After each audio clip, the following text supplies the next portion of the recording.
नमस्कार साथियों, आज है 29 सितंबर और 29 सितंबर के जितने भी इम्पोर्टेंट क्वेश्चन बनने वाले थे करंट अफेयर में, आज हम उन सभी को डिस्कस करने वाले हैं। ये प्रश्न विभिन्न एग्जाम में बेहद ही उपयोगी हैं। तो चलते हैं दोस्तों आज के पहले प्रश्न की ओर। हमारा आज का पहला प्रश्न है, भारतीय नौसेना ने किस देश की रॉयल नेवी के साथ युद्धाभ्यास किया है? भारतीय नौसेना ने किस देश की रॉयल नेवी के साथ युद्धाभ्यास किया है? दोस्तों, इसका जवाब देने से पहले बता देता हूं कि कल हमें किन किन लोगों ने सही जवाब दिया। तो दोस्तों, हमें कल सही जवाब प्राप्त हुए अंजना गोस्वामी जी से, रितु सिंह जी से, भूपेंद्र यादव जी से, दिव्या वार्ष्णेय जी से, खुशबू भारती जी से, शिखा जी से, मुनेश कुमार जी से और अजय सिंह से। इन्होंने हमारे प्रश्न का सही जवाब कमेंट बॉक्स में दिया है। इन सभी का बहुत बहुत मैं आभार प्रकट करता हूं। तो दोस्तों, आज का हमारा पहला प्रश्न है, भारतीय नौसेना ने किस देश के रॉयल नेवी के साथ युद्धाभ्यास किया है? तो दोस्तों, भारत ने हाल में ओमान की रॉयल नेवी के साथ युद्धाभ्यास किया है। ओमान की बात करें तो ओमान पश्चिमी एशिया का देश है। कहाँ का देश है? पश्चिमी एशिया का। ओमान की राजधानी मस्कट है। कहाँ है राजधानी? मस्कट है। ओमान के पास ओमान की खाड़ी स्थित है। क्या है? ओमान की खाड़ी। और ओमान की खाड़ी से ही फारस की खाड़ी का रास्ता जाता है। किसका? फारस की खाड़ी का रास्ता जाता है। ओमान की खाड़ी अरब सागर का विस्तार है। किसका विस्तार है? अरब सागर का। इस प्रश्न से हमें कुल इतनी जानकारी प्राप्त हुई। चलते हैं दोस्तों अगले प्रश्न की ओर। हमारा अगला प्रश्न है, बुनकर सेवा एवं डिजाइन संसाधन केंद्र कहाँ खोला गया है? बुनकर सेवा एवं डिजाइन संसाधन केंद्र कहाँ खोला गया है? तो दोस्तों, भारत में बुनकर सेवा एवं डिजाइन संसाधन केंद्र भारत के हिमाचल प्रदेश राज्य में खोला गया है। कहाँ पर? हिमाचल प्रदेश राज्य में। दोस्तों, हिमाचल प्रदेश की बात करें तो यह संसाधन केंद्र कुल्लू में खोला गया है। कहाँ पर? कुल्लू में। कुल्लू हिमाचल प्रदेश का एक जिला है। क्या है? एक जिला है और वहीं पर बुनकर सेवा एवं डिजाइन संसाधन केंद्र खोला गया है। इसका उद्देश्य बुनकरों को अधिक से अधिक लाभान्वित करना है, क्योंकि यहाँ पर बुनकरों की प्रदर्शनी और उनसे संबंधित डिजाइन और उनकी सारी शिक्षाओं का प्रबंध भी किया जाएगा। साथ ही बुनकरों द्वारा बनाए गए कपड़ों और डिजाइनिंग को मार्केट में एक प्लेटफॉर्म भी प्रदान किया जाएगा। इस उद्देश्य से बुनकर सेवा एवं डिजाइन संसाधन केंद्र की स्थापना की गई है। दोस्तों, अगर बात करें हिमाचल प्रदेश की, तो हिमाचल प्रदेश भारत का सबसे उत्तरी राज्य भी है। क्या है? सबसे उत्तरी राज्य है। और अगर केंद्र शासित प्रदेश की बात करें तो हमारा लद्दाख प्रदेश जो है, लद्दाख प्रदेश है, वह सबसे उत्तरी राज्य है। तो अगर केंद्र शासित प्रदेश पूछा जाए तब लद्दाख, और जबकि राज्य पूछा जाए तब हिमाचल प्रदेश। हिमाचल प्रदेश की बात करें तो इसे ई पंचायत 2020 का भी पुरस्कार मिला है। किसका? ई पंचायत 2020। हिमाचल प्रदेश की राजधानी शिमला है। ये धौलाधर श्रेणी पर स्थित है। क्या है राजधानी? शिमला है। हिमाचल प्रदेश में रोहतांग दर्रा, सिपकिला दर्रा और बाड़ा लाचला दर्रा भी हैं। कौन कौन से? सिपकिला, रोहतांग और बाड़ा लाचला। चलते हैं दोस्तों अगले प्रश्न की ओर। हमारा अगला प्रश्न है, सबसे तेज सोलो साइकिलिंग अवार्ड किसने जीता है? सबसे तेज सोलो साइकिलिंग अवार्ड किसने जीता है? तो दोस्तों, भारत की बात करें या विश्व की भी बात करें तो वहाँ पर सबसे तेज solo cycling award Shripad Shriram ji ने जीता है। किसने जीता है? श्रीपद श्रीराम जी ने। इन्होंने 34 घंटे के दौरान 472 किलोमीटर अपनी साइकिल चलाई। कितनी? 34 घंटे में 472 किलोमीटर अपनी साइकिल चलाई। किसने? श्रीपद श्रीराम जी ने। ये भारतीय सेना से संबंध रखते हैं, यानी कि भारतीय सेना में ये कार्यरत हैं। चलते हैं दोस्तों अगले प्रश्न की ओर। हमारा अगला प्रश्न है, सौर ऊर्जा से संचालित होने वाला रेलवे स्टेशन कौन सा है? तो बात हो रही है दोस्तों सौर ऊर्जा की। वैसे तो सौर ऊर्जा से बहुत से रेलवे स्टेशन संचालित होते हैं, लेकिन 100% सौर ऊर्जा से संचालित होने वाला रेलवे स्टेशन अब बन गया है चेन्नई रेलवे स्टेशन। कौन सा? Chennai railway station. ये 100% सौर ऊर्जा से संचालित होने वाला भारत का पहला रेलवे स्टेशन है। दोस्तों चेन्नई की बात करें तो चेन्नई तमिलनाडु की राजधानी भी है। क्या है? तमिलनाडु की राजधानी है। चेन्नई कोरोमंडल तट पर स्थित है। किस तट पर? कोरोमंडल तट पर स्थित है। और चेन्नई एक कृत्रिम बंदरगाह का उदाहरण है। किसका उदाहरण है? कृत्रिम बंदरगाह का। और हमारे चेन्नई से ही भारत का समुद्र तल मापा जाता है। कहाँ से? चेन्नई से। तो इस प्रश्न से हमें कुल इतनी जानकारी प्राप्त हुई। चलते हैं दोस्तों अगले प्रश्न की ओर। हमारा अगला प्रश्न है, T20 में 10,000 रन बनाने वाले पहले भारतीय खिलाड़ी कौन बने हैं? तो दोस्तों T20 की बात करें तो T20 के सभी फॉर्मेटों में, यानी कि भारत के लिए प्लस IPL के लिए, भारत और IPL के लिए 10,000 रन बनाने वाले पहले भारतीय खिलाड़ी, यानी कि बात की जाए भारतीय कप्तान विराट कोहली बने हैं। कौन बने हैं? विराट कोहली। इन्होंने T20 में 10,000 रन बनाकर पहले भारतीय बन गए। लेकिन विश्व स्तर की बात करें तो विश्व में ये 5वें हैं। विश्व में कौन से नंबर पर हैं? 5वें पर हैं। जबकि भारत की बात करें तो भारत के ये पहले हैं। चलते हैं दोस्तों अगले प्रश्न की ओर। हमारा अगला प्रश्न है, RBI द्वारा 2 करोड़ का जुर्माना किस बैंक पर लगाया गया है? RBI द्वारा 2 करोड़ का जुर्माना किस बैंक पर लगाया गया है? तो दोस्तों अभी हाल फिलहाल में RBI ने, यानी कि रिजर्व बैंक ऑफ इंडिया ने 2 करोड़ का जुर्माना RBL बैंक पर लगा दिया है। किस पर? RBL बैंक पर। RBL बैंक की बात करें तो इसकी स्थापना 1943 में हुई थी। कब हुई थी? 1943 में। और इसका हेडक्वार्टर मुंबई में है। कहाँ इसका हेडक्वार्टर? मुंबई में। अगर बात करें रिजर्व बैंक ऑफ इंडिया की तो रिजर्व बैंक ऑफ इंडिया का मुख्यालय भी मुंबई में है। कहाँ पर है? मुंबई में। रिजर्व बैंक ऑफ इंडिया पहले प्राइवेट बैंक था, लेकिन बाद में आज़ादी के बाद रिजर्व बैंक ऑफ इंडिया को एक सरकारी बैंक का दर्जा दिया गया। साथ ही इसे भारत की सभी बैंकों को रेगुलेट करने का दर्जा दिया गया। यह संस्था सिर्फ बैंकों को रेगुलेट करती है। क्या करती है? बैंकों को रेगुलेट करती है। किसी तरीके का लेन देन आम व्यक्ति के साथ ये नहीं करती है। साथ ही ये मौद्रिक नीतियों का भी निर्धारण करती है। किसका? मौद्रिक नीतियों का। चलते हैं दोस्तों अगले प्रश्न की ओर। हमारा अगला प्रश्न है, रूसी ग्रांड प्रीमियर 2021 का खिताब किसने जीता है? रूसी ग्रांड प्रीमियम 2021 का खिताब किसने जीता? दोस्तों ये एक रेसिंग से संबंधित होने वाली प्रतियोगिता है और इस बार इसका आयोजन रूस में किया गया था। तो इससे जीतने वाले व्यक्ति हैं लुइस हैमिल्टन। कौन है? Lewis Hamilton. चलते हैं दोस्तों अगले प्रश्न की ओर। हमारा अगला प्रश्न है,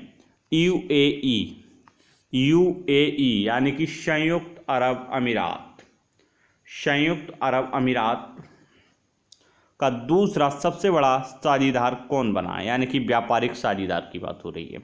तो यूएई की बात करें तो संयुक्त अरब अमीरात, और संयुक्त अरब अमीरात का सबसे बड़ा व्यापारिक साझीदार की बात करें एक तो ये दूसरा है, तो सबसे बड़ा तो है चीन। कौन है? चीन। और जबकि हमने प्रश्न में कौन सा पूछा है? दूसरा। तो दूसरा बना है हाल फिलहाल में भारत। कौन बना है? भारत। तो दोस्तों यूएई का सबसे बड़ा साझीदार कौन है? चीन। और दूसरा भारत।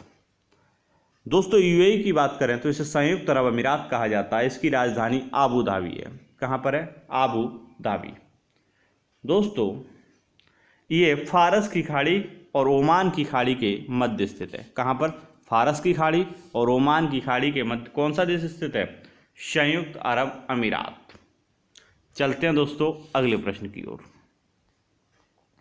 हमारा अगला प्रश्न है, एवरेस्ट पर सबसे तेज चढ़ने वाली महिला कौन बनी है? एवरेस्ट पर सबसे तेज चढ़ने वाली महिला कौन बनी है?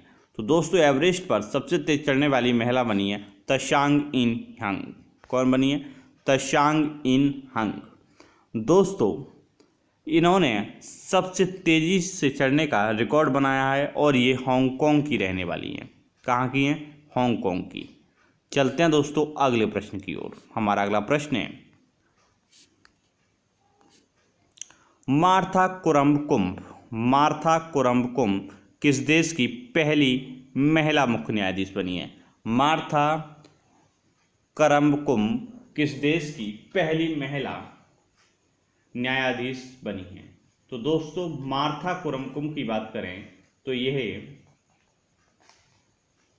अफ्रीका महाद्वीप का एक देश है जिसका नाम है केन्या। क्या नाम है? केन्या। केन्या की पहली महिला मुख्य न्यायाधीश बनी है। केन्या की बात करें तो केन्या अफ्रीका में स्थित है। कहाँ पर है? अफ्रीका में। और ये हिंद महासागर से सटा हुआ देश है। किससे? हिंद महासागर से। यहाँ पर UNEP का, किसका? UNEP यानी यूनाइटेड नेशन एनवायरनमेंट का यहाँ पर मुख्यालय है। और मुख्यालय कहाँ पर है? नैरोबी में। कहाँ पर है? नैरोबी में। केन्या की राजधानी भी कहाँ पर है? नैरोबी में। दोस्तों केन्या की बात करें तो केन्या के पास एक झील स्थित है जिसका नाम है विक्टोरिया झील। कौन सी झील है? विक्टोरिया झील। विक्टोरिया झील 3 देशों में फैली हुई है, केन्या, युगांडा और तंजानिया। यहीं से विश्व की सबसे लंबी नदी निकलती है जिसका नाम है नील नदी। क्या नाम है? नील नदी। तो दोस्तों केन्या से हमें क्या क्या जानकारी प्राप्त हुई? एक तो ये हिंद महासागर के तट पर स्थित है, इसकी राजधानी नैरोबी है, यहीं पर UNEP का मुख्यालय है। और यहाँ पर क्या है? विक्टोरिया झील है। और विक्टोरिया झील 3 देशों के मध्य स्थित है। कौन कौन से देश हैं? केन्या, युगांडा और तंजानिया। विक्टोरिया झील से कौन सी नदी निकलती है? नील नदी। और नील नदी विश्व की सबसे लंबी नदी है। चलते हैं दोस्तों अगले प्रश्न की ओर। एवरेस्ट पर सर्वाधिक चढ़ने का रिकॉर्ड किसके पास है? यानी कि एवरेस्ट पर सर्वाधिक बार कौन चढ़ा है?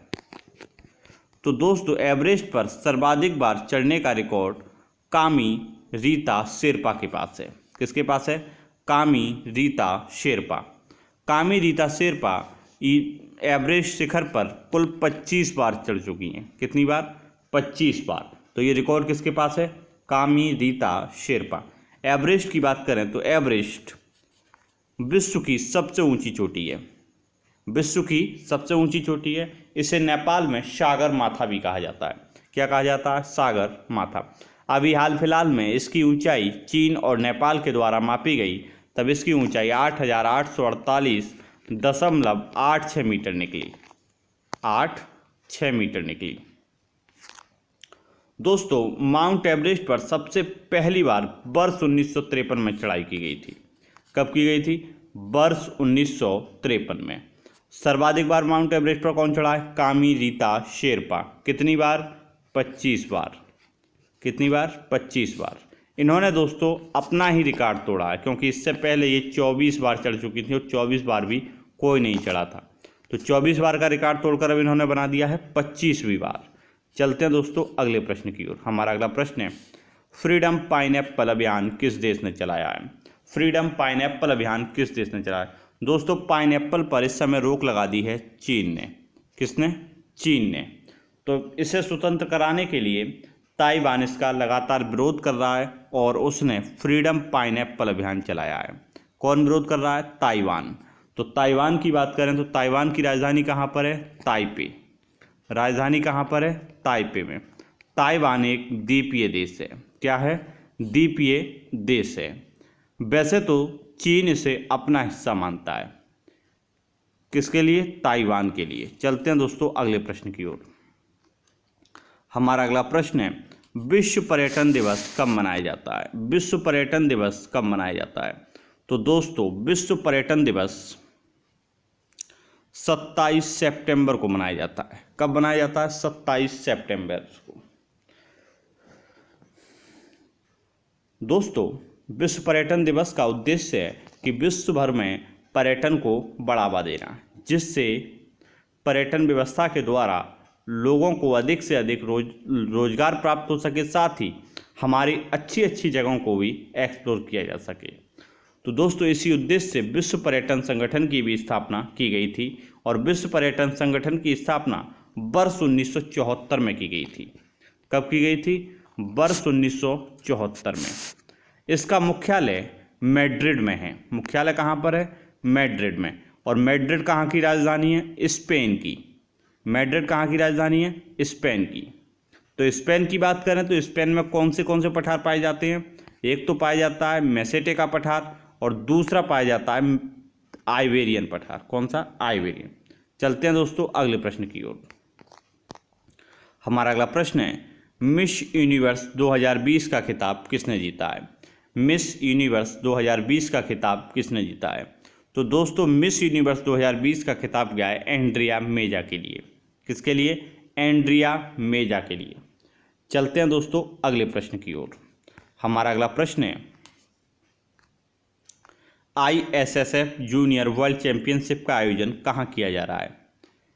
ISSF जूनियर वर्ल्ड चैंपियनशिप का आयोजन कहाँ किया जा रहा है? तो दोस्तों ISF का मतलब है इंटरनेशनल शूटिंग स्पोर्ट्स फेडरेशन। क्या मतलब है? इंटरनेशनल शूटिंग स्पोर्ट्स फेडरेशन द्वारा जूनियर वर्ल्ड चैंपियनशिप का आयोजन कहाँ किया जा रहा है? तो दोस्तों ये किया जा रहा है पेरू में। कहाँ किया जा रहा है? पेरू में। पेरू की बात करें तो पेरू की राजधानी कहाँ है? लीमा है। कहाँ है? लीमा। और लीमा में ही जूनियर वर्ल्ड चैंपियनशिप का आयोजन किया जा रहा है। कहाँ पर? लीमा में। दोस्तों पेरू की बात करें तो पेरू प्रशांत महासागर के तट पर स्थित है। कहाँ पर स्थित है? प्रशांत महासागर के तट पर। भारत के द्वारा पेरू में अपने 36 निशानेबाज भेजे गए हैं। कितने? 36 निशानेबाज। अब दोस्तों बात कर लेते हैं इंटरनेशनल शूटिंग स्पोर्ट्स फेडरेशन की। इसकी स्थापना 1907 में की गई थी। कब की गई थी? 1907 में। इसका मुख्यालय म्यूनिख में है।